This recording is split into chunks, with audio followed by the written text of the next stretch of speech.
listening, touch your nose. If you're listening, touch your ears. If you're listening, touch your toes.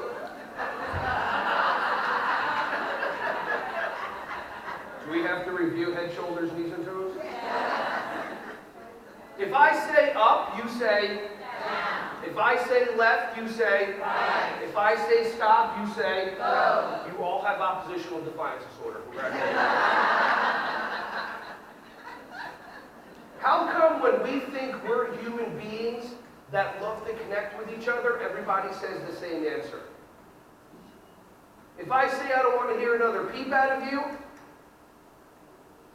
there you go. You walk into a store, you're looking for an article of clothing. The person who's paid to help you comes up to you and says, may I help you? And you say, no, I'm good. And then they walk away and you're standing there going, why did I just say that? How I don't even know what I'm looking for. And then you spend the rest of the time trying to look for the thing you don't know where it is. And if that one associate comes by, you're like ducking underneath. Like just to make sure that they don't see you.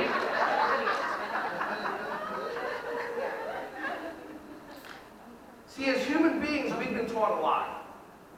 And the lie is that other people have power over you. Ever since kids were 3 years old, a little kid goes to take something from somebody else and somebody doesn't want to share with them. And then the teacher comes up to them and says, tell him how he makes you feel when he doesn't want to share with you. Or you have another little kid come up. Tammy Tattletale. Anybody have a Tammy Tattletale in their class? Billy hit me. And the teacher looks around. Billy's not here today. So Tammy Tattletale runs up to the teacher and says, he called me a poopy head. And the teacher, trying to teach empathy, says, tell her how she made you feel when she said those words to you.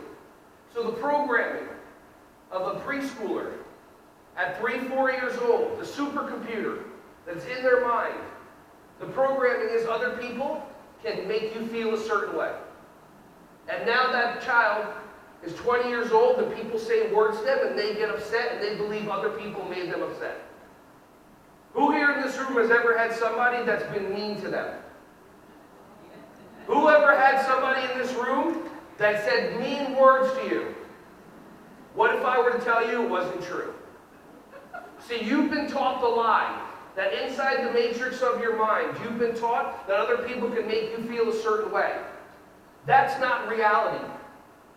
See, there's two worlds that we play in. There's the matrix, which is part of your mind, which scientists don't know exactly where the mind is. The brain is up here. The mind is somewhere. Where we sleep, when we go to sleep, who knows where the mind goes? Then there's reality. The mind tells us that if I tell a child not to do something, they won't do it. How many of you are genuinely surprised? Don't do that. Wow, he did it. If I say to this young lady over here, you're not allowed to touch her. Okay, there you go. So in the world of your mind, I told the child not to do something, I told the human not to do something, they're not going to want to do it. In the world of reality, I told her how to get my attention, and I told the entire classroom how to get my attention by touching. Because that's the world of reality. We say so many things to kids that we would never accept for ourselves. You get what you get? Right, now go out to dinner tonight and order your favorite meal. Who here likes to eat steak? Imagine you order your steak, you order it the way that you want, and the waiter brings out your tofu salad. And you look at the waiter as respectfully as possible and say, excuse me, this is not what I ordered. And the waiter goes, you get what you get, you don't get upset.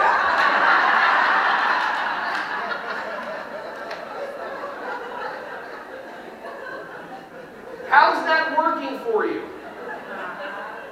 See, when I do workshops and keynotes, I ask two questions over and over. How's that working for you and how does it benefit you? I don't speak the truth. I don't speak what I want you to believe. I just want to say words to you, and in reality what happens is your mind hears the words, interprets the words, gives the words meaning, and then responds and reacts in a millisecond, because that's how we're designed. So if I say words to you, like a little kid runs up to you, I don't love you, and you go, oh my God! And the kid goes, oh great, that worked, I'll try it later on Mom and Dad. See, reality is I say words, you hear the words, you process the words, you interpret the words, you give the words meaning, you respond and react in a millisecond. And because you've been taught the lie that other people can make you upset, you don't understand. See, when I say up, you say down, I say left, you say right, I say stop, you say go. I've never done a workshop or a keynote or a presentation where initially, when I've said up, someone has agreed with me. Everybody has done the oppositional. When I said left, nobody's ever said left. When I said go, no one's ever said go. On the day I meet that person or hear that person, I'm buying them dinner. Because I want to learn from them how they stepped outside of their oppositional mind matrix. Does that make sense? I mean, think about the things that we say to kids. Was that a good choice? Was that a good choice? There's 15 kids in the class, 14 are doing what you want them to do, and now all of a sudden this kid's getting all the attention. Yeah, that was a good choice. We're stuck in so many patterns and you don't even realize it. How many of you have ever said to one of your kids, are you being a good listener? Do you have your listening ears on? I don't do that. I've been working early childhood for 15 years. I teach something called yogarati, which is yoga and martial arts together. And I don't say to my kids, are you being a good listener? Because they're always listening. If you say to your child, are you being a good listener? You don't have your listening ears on. The kid will look at you and be like, no, I heard every single word you said. Yeah, I'm listening. Are you listening? Yes. Are you being a good listener? Yes, I heard those words too. It's not that they're not being good listeners, they're just choosing not to follow your directions. Anybody ever do this in one of your classrooms? Joey, Joey, Joey, Joey, Joey, Joey, Joey, Joey!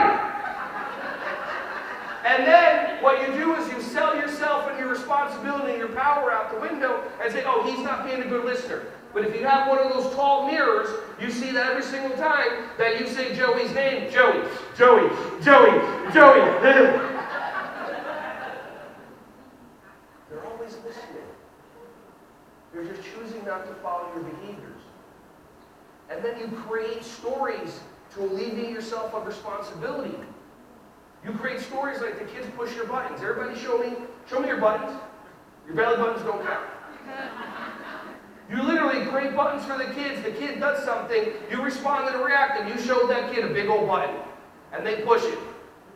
You do the same thing. Ever come home to see somebody way too happy? And you're going to shut that down real fast.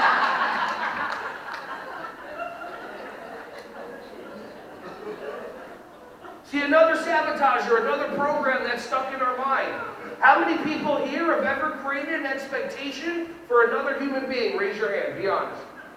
How many of you have created an expectation for another human being, comma, never shared the expectation with them? So when they don't fulfill the expectation that you never told them about, who are you upset at? How does that make any sense? But you do it your whole entire life. Some of you are thinking about your husbands or boyfriends or both, whatever, one life, live life, whatever. I'm going to over the top do exactly what you do. All right, I need a helper. Does somebody raise your hand real quick? Wow, awesome. Okay. All right, all the way in the back. Miss, I'm going to do exactly what we do over and over. I'm going to be over obnoxious about it. Ready? I'm going to create an expectation for you, not share it with you. Here, ready? Why did you do it? Okay, I created an expectation that she would go YMCA, spin around twice and sit down. Did I tell her about the expectation? Is there any way I have any right whatsoever to be upset at her? Then why do you do that to everybody? If you want to catch yourself with expectations, if you want to have access to joy, human beings love experiences. We're feeling machines. But people go to anger because they don't understand joy. And the reason why they don't understand joy and how to access it is that you've been taught that your mind is supposed to be how reality is. Your mind is just your mind. Some people call it the monkey mind. Dr. Steve Peters calls it the chimp paradox.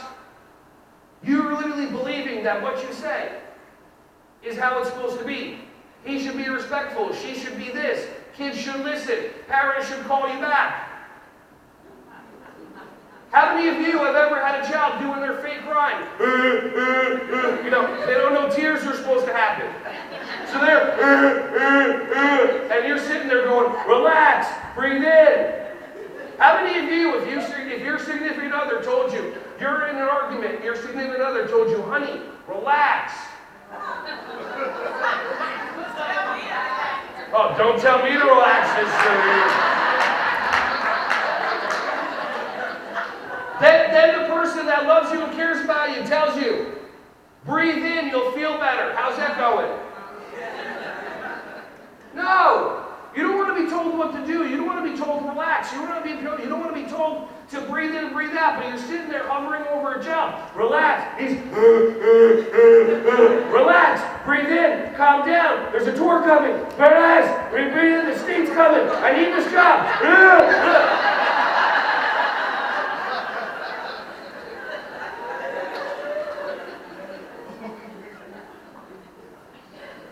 The adventure of actually understanding how your mind works is a long process. And first things first is to even catch yourself in your automatic patterns that you're stuck in. We run our automatic patterns. We live in our past 90 to 95% of our day. And then we're not present. And if we meditate, maybe that would get us to like 5% more. But we're just so stuck in our automatic programs. Remember, I say up, you say up.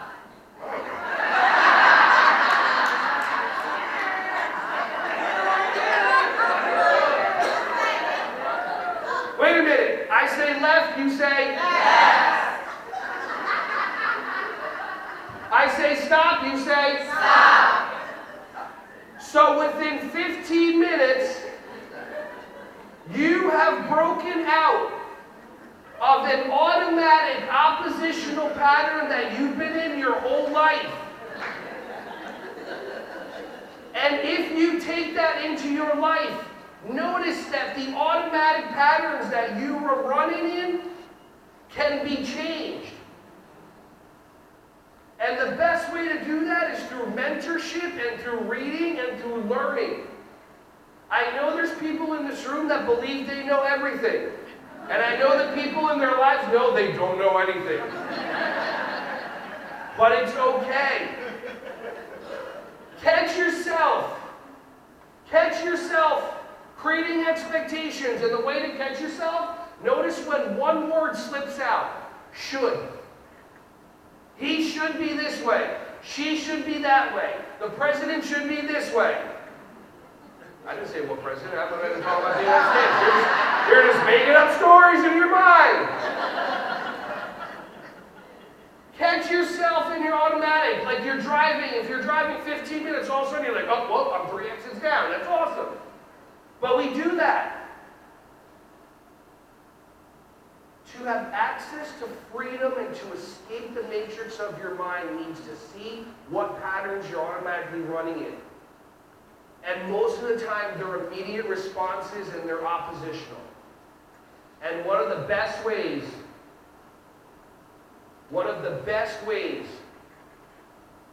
to catch yourself running these automatic patterns, listen for that word, should. And when you say he or she should be a certain way, traffic should be this way. How many of you drive to work in the morning and you're surprised that there are school buses? How many of you would ever consider leaving 15 minutes early? No, but if there's traffic, or if all of a sudden they're doing construction, like how dare they actually use our tax dollars for something, you get upset. Break your pattern. Wake up for the rest of your life 15 minutes early.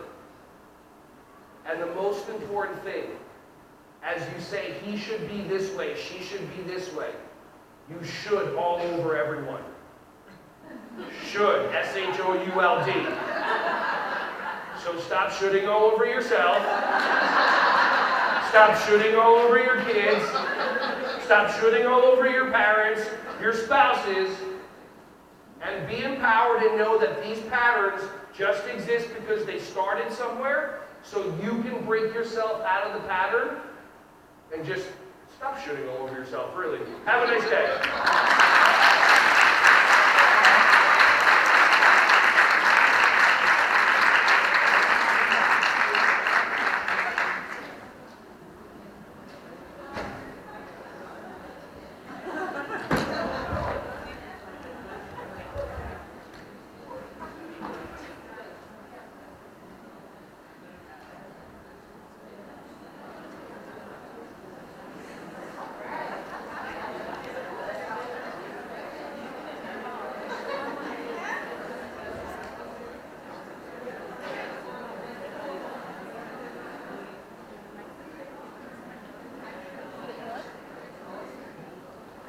Hello. I have another one. Hello. Got it? Can you hear me? Okay, great. All right. Ron Shuali, the empowered educator. Step outside your mind and nature. I knew with that title, I knew that was going to happen. All right. So on to our next presenter, Keisha McClendon. Don't give up on your dreams. And last but not least, I'm sorry, and that's it. So, Keisha.